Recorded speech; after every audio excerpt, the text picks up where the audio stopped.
What is up, everybody? It's Animag here for AnimeUproar, and today I will be addressing the latest insane twist in the Black Clover story. New top-class devils were just revealed in Black Clover, and Yami's life is now in imminent danger as the entire plan to rescue him unravels following the most recent story events. This was so unexpected and so crazy, the stakes have never been higher, so let's get into it. If you enjoyed the Black Clover content here on the channel and you want us to keep it going, you know what to do. Leave that like. It only takes a second, but it really does help. And if you're new to the channel, or maybe you just haven't subscribed yet, make this the video to subscribe and hit that notification bell to turn on all notifications. You can also hit me up on Twitter and Instagram at AnimeUproar. Finally, this video will of course contain Black Clover manga spoilers, so please proceed with caution. You have been warned.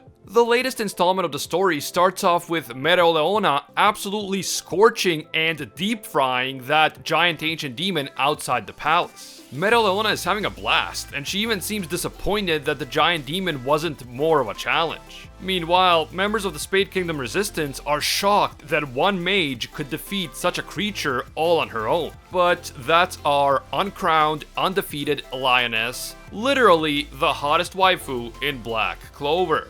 Meanwhile, Ralph finally meets up with members of the Resistance, and Ralph is accompanied by Sally, Valtos, Radis, Makusa North, and the one and only Demon King Seke. With both Mereoleona and Seke right there in one place, it's safe to say that the villains don't stand a chance in hell. Although, speaking of hell, a massive twist suddenly occurs inside the palace. A twist that changes everything and puts the entire plan to save Yami and William in jeopardy. At first, it looks like all the fights against the Dark Triad are going pretty well, and Noct comments that the Clover Kingdom mages are stronger than he thought. He also says that they still have enough time before the Tree of Qliphoth opens, so they should be able to stop the ritual and save William and Yami without too much trouble. But then, the mages inside the palace feel a powerful and ominous sensation, and in the very next moment, dark branches and roots begin enveloping the entire palace,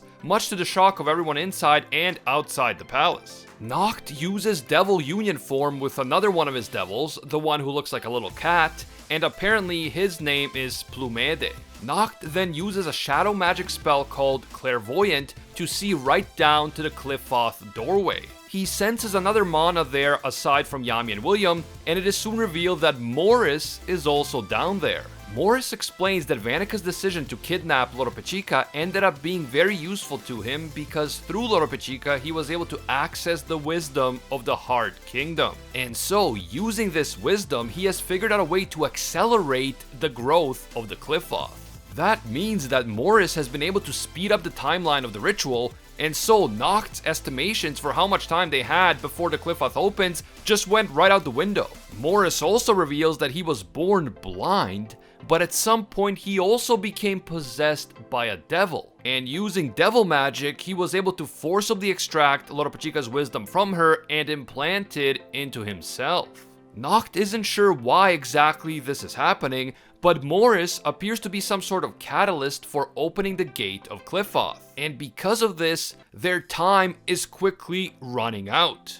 The Qliphoth, the doorway to the underworld, the world of the devils, is already opening. Noct decides that he should take out Morris as soon as possible, but unfortunately for Noct and everyone else from the Clover Kingdom and the Spade Resistance, it is already too late. Two unknown devils emerge from the ground and make their appearance on the main battlefield. One appears to be female and the other appears to be male, and they both look extremely creepy, but also extremely cool. Everyone is shocked to see these two strange entities, and a visibly nervous Noct acknowledges that these two are top-class devils. Just like Lucifer, they are among the strongest devils in existence. As the two devils remark that everything is getting interesting now, this insane chapter comes to an end. Whoa. Now, according to the Tree of Qliphoth illustration that we've seen in the past, there are two devils on the very top level of the tree, so these must be those two devils. That means that the Qliphoth has already been opened well ahead of schedule and well before Noct was expecting it to open. Wow, I was not expecting this to happen so soon, and Morris has definitely surprised me. I thought that he was just a mad scientist side character, and his whole role in the story would be doing some experiments and making the Dark Triad stronger. But no, there seems to be more to this guy. Apparently, he is also possessed by a devil, and he managed to find a way to throw a massive wrench into Noct's rescue plan, so clearly Morris is more than just some random mad scientist side character that doesn't really matter. I can't wait to find out more about Morris and about his true intentions. I bet that the other mad scientist in the story, our girl Sally, is going to have some sort of showdown with Morris during this arc. There has to be a good reason why Tabata chose to include Sally on this mission, and my guess is that it has something to do with Morris. Personally, I am excited to learn more about Morris's insane master plan. Now, in terms of the two devils, first up, they definitely look both cool and creepy, and when I first saw them appear, not gonna lie, I kind of got goosebumps. These two devils are really fascinating because in some ways they almost look like two halves of one whole. For instance, one of the devils has a large demonic right arm and the other has a large demonic left arm. One has a dark mask on the right side of its face and the other has a dark mask on the left side of its face. The two devils also look very similar, although one appears to have breasts while the other doesn't, and that is why I am assuming that one is male and the other is female. If that assumption is correct, then this is our first confirmation that there are indeed female devils. Up to this point, we didn't know whether devils had a gender at all, since we don't know how they reproduce. But if this is confirmation that female devils exist, then it might tell us more about the devils as a species. Also, if female devils exist, then the whole community is going to be talking about devil waifus for weeks and months to come, which I guess will also be pretty fun. At the very end of the chapter, these two devils mention that things are now interesting, and that makes sense because we know from Liebe's backstory that the underworld is very boring, and so most of the devils want to find a way up to the human world because things are more fun there and much more interesting. I wonder if Liebe knows these two devils in particular, and if so, I wonder if they have some personal devil drama between them. I have seen some people pointing out that the one giant hand that each of these devils possesses looks a lot like the giant hand that threw Liebe up into the human world in the first place. So we'll have to wait and see if one of these two devils is actually the devil who threw Liebe up into the human world. Definitely let me know what you guys think about these devils. Do you like their design, and what do you think is their relationship to each other? Are they maybe brother and sister? Was one of them the ticked off higher devil who threw Liebe up into the human world? Personally, I do like their design a lot, and I'm excited to see them in action.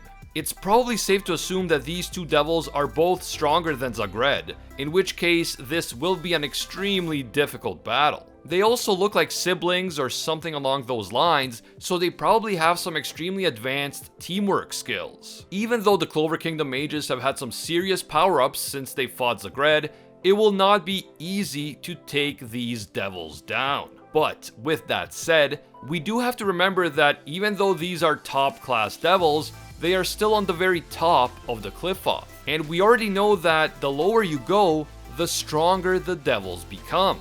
Lucifer is the devil at the very bottom, so compared to him, these guys might still be pretty weak.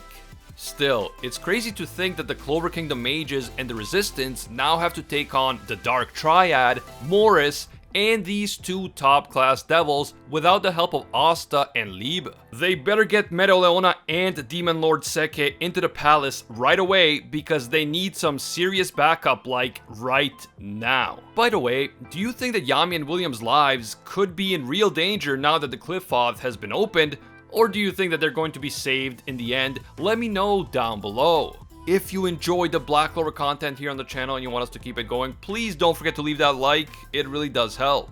And if you're new to AnimeUproar or you haven't subscribed yet, make this the video that you subscribe and hit that notification bell to turn on all notifications. It's annoying, but you really have to go through the trouble of hitting that bell and then selecting the option that says all. If you don't do that, you're still gonna miss a ton of our videos, even if you are subscribed. It's just how YouTube works. You can also hit me up on Twitter and Instagram at AnimeUproar. A big thank you to all of our AnimeUproar patrons who make videos like this one possible. Special thanks to Alpha Sigma, disciple of Lord Twigo himself. And I can't forget our The One tier patrons, the ones who stand above all other clans, including Ingrata, The World, A Quiet Respect, Pate Heffa, Dr. Courtman, Rathian YX, Emperor Otaku, Spidey Life Tanel, Baked Buddhist, and Tungsten Tarkus. Finally, thank you to our Pro Hero tier patrons, including the one and only Gilgamesh, Steelers, Angel Cruz, Anatoly Kazatsky, Joe Stanton, Very Gucci, Jessica Calafond, Rathuin Deora, Alicia Octor, Bonnie Parks, Hinokami and Water, The Red-Haired Raven, Florian, Joanne Garcia, Jack Watches Anime, Fatboy Games, Deadly Saint, Matthew Cruz, Anthony Schreiber, Hijinks, and Mr. Waffles 247. If you feel that our videos provide value for you, consider supporting us on Patreon. Even a single $1 will give you access to our patron exclusive Discord, and your name will appear in our videos along with these amazing people. As always, thank you guys so much for watching, and until next time, see ya, Space Cowboys.